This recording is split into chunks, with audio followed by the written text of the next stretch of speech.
This is Dr. Casey Ellison, and today we're going to give an introduction to psychological statistics.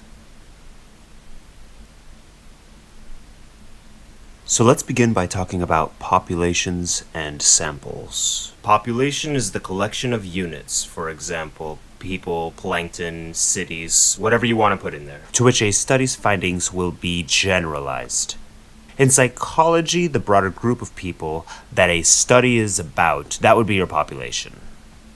Most of the time we're working with samples. Sample is a subset of units from the population. So it could be a selected group of units or people that we use to say something about the broader population. Let's go through some specific examples. When you think about psychology majors at my university, Purdue University, would this be a sample or a population?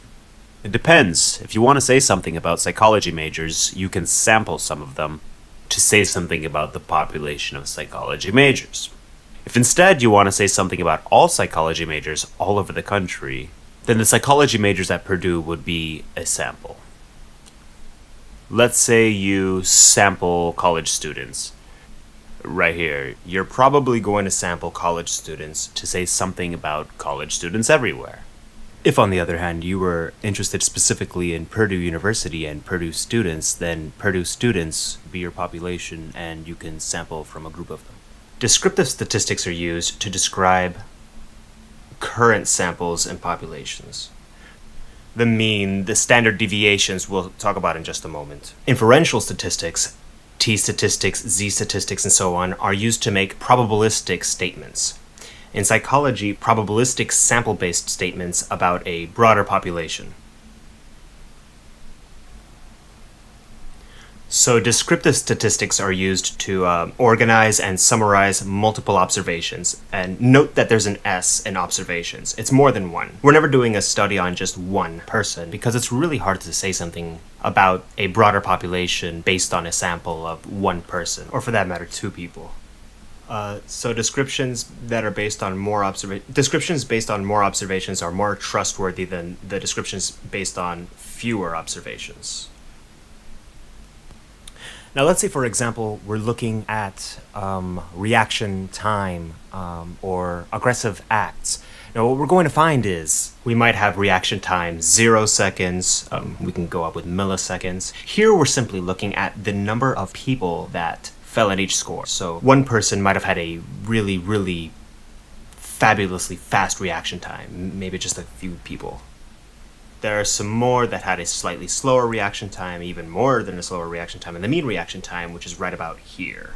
Aggression, let's say, instead here we're looking at no aggression, a lot of aggression. Some people are probably going to do something aggressive at some point, but very few people do a lot of aggression. So these are descriptive statistics. We're taking a sample and we're saying something about that sample. Let's say we're looking at relationship satisfaction on a score of absolutely 0 to, let's say, 20 or something like that. People tend to be really satisfied in a relationship. We don't get a whole lot of scores down here because otherwise people wouldn't be in a relationship.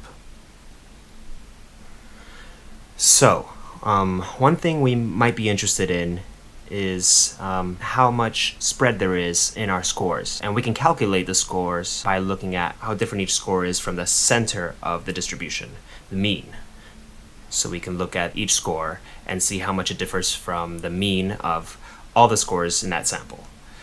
Let's take statistics lecturers. How many friends did they have?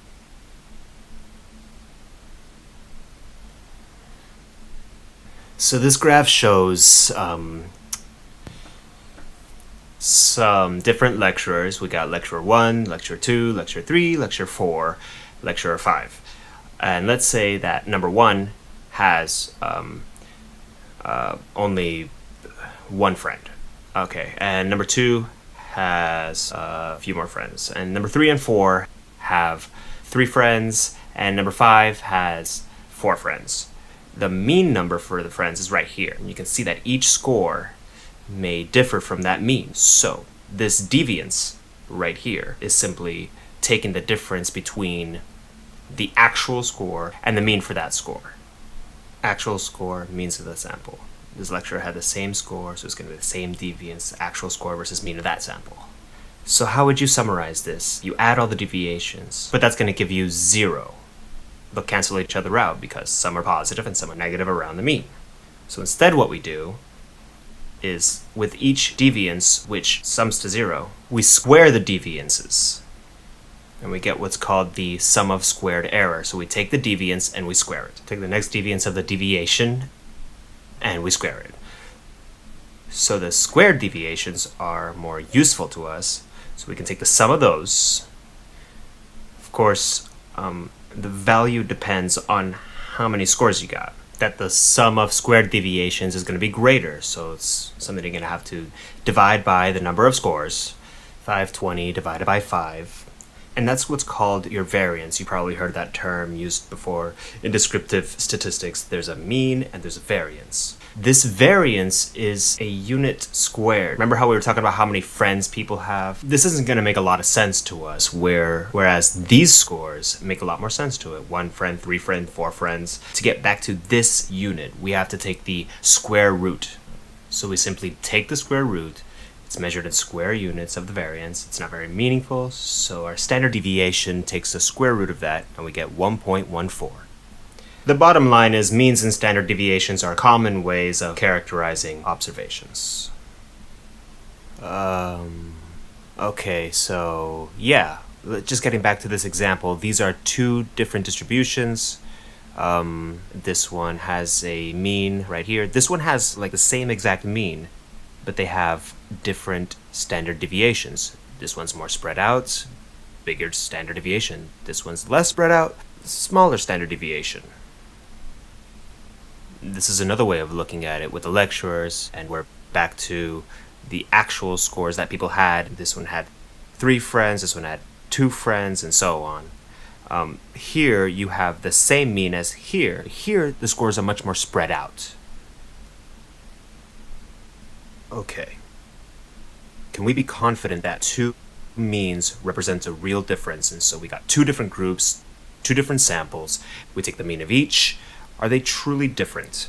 During our last lecture, we talked about the idea that alcohol might cause aggression, and we managed an experiment in which one group would get a tonic water as a control condition, and the other group might get a vodka tonic, and we have a very fine vodka that is barely detectable, can't really taste it. So people don't really know which condition they're in. Some people are getting alcohol, some people aren't, and then we measure their aggression. So our sample here, control sample, let's say that the mean aggression score was 2.5.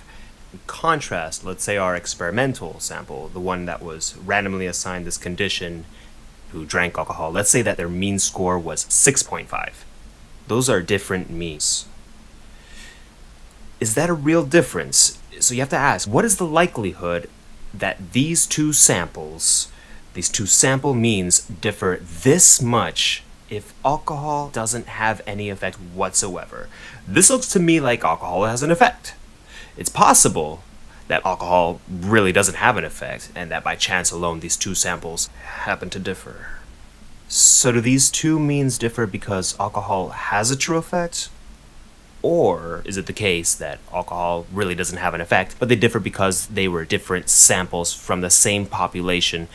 And when you take different samples, they're going to vary from each other. You know, you're taking different people from a population, they're not going to be identical.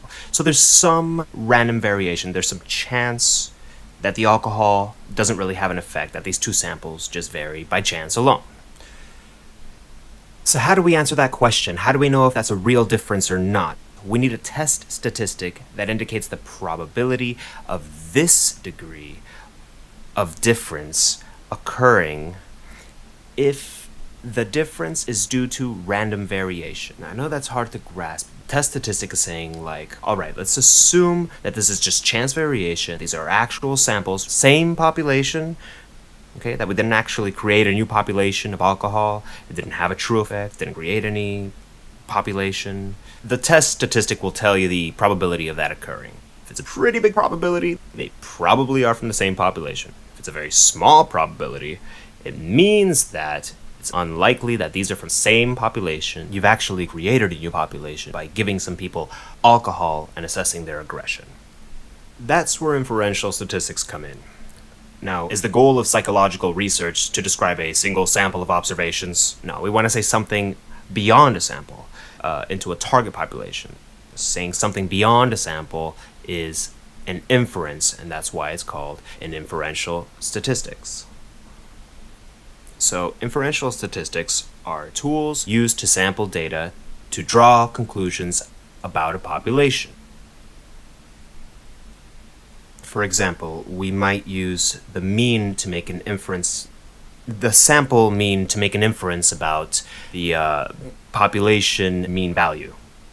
And we have to ask ourselves, are we confident or are we not so confident that the sample information faithfully represents a population? Let's take another example. Let's say we use this statement that we grabbed from a publication. Participants, and don't worry about the specifics, in the similar candidates condition viewed the decision as more difficult than did those in the other candidates condition. You give a sample mean for the one candidate's condition, right there, standard deviation. You give the sample mean for this other sample, the other candidate's other condition. And look at this test statistic right here. It's a t test statistic. It's got a value of 5.29, and the probability associated with this particular test statistic is 0.001. So sample data are used to calculate a test statistics value, and that test statistic is linked to a specific probability value.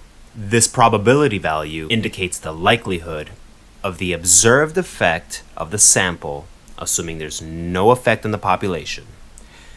In other words, let me rephrase this. It's this probability value indicates the likelihood of seeing this mean in this group and that mean in that group, assuming that these two groups are from the same population. And that's a low probability. So I'm going to conclude that these two groups are not from the same population. They are now samples from different populations. So we could look at our specific z distribution is right up here, and we can look at the specific distribution associated with different sized samples. So t statistic with 3 observations is going to be this distribution, and t statistic with 20 observations is going to be this distribution. Notice how when the number of observations increases, that t distribution becomes much closer to the z distribution. Okay, so here's the one for 30 observations. And here's the z distribution. It's almost identical. Now, in our example, we would find the test statistic on the distribution 5.29. So where's 5.29? 5.29 is way the heck out here. Look at the probability if it had been 2.5. The probability would be in this area right here in the graphic. Okay. If it had been a test statistic value of 1.0, the probability is all this area right here. But a test statistic of 5.29, that probability is super, super small. The probability is just the area under the curve. That's all it is. Don't get too caught up with probability, unless you really dig probability. Knock yourself out if you get caught up in probability. But otherwise, all you want to know is the probability of this test statistic occurring. And when it's a value way out here, that probability, or that area of the curve, is really small. So the logic of an independent sample's t is that the observed difference between two group means, between one condition and another condition, if it's larger than expected, under the null hypothesis, larger than expected, if those two are just varying by chance alone, then we conclude that the two samples come from two different populations and are representative of their respective populations.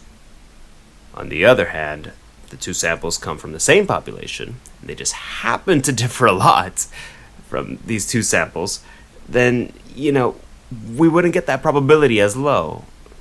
So let's say that we're getting a probability of 0.05, or let's say our standard is 0.05. We have to cease two samples that differ more than just a 5% chance, or a 1 in 20 chance. To be able to say, you know what, they're from different populations. So we may get it wrong. They may actually be from the same population and just happen to differ a lot by chance alone. And so that happens every once in a while. In fact, it happens every once in 20 times, if your standard is 0.5.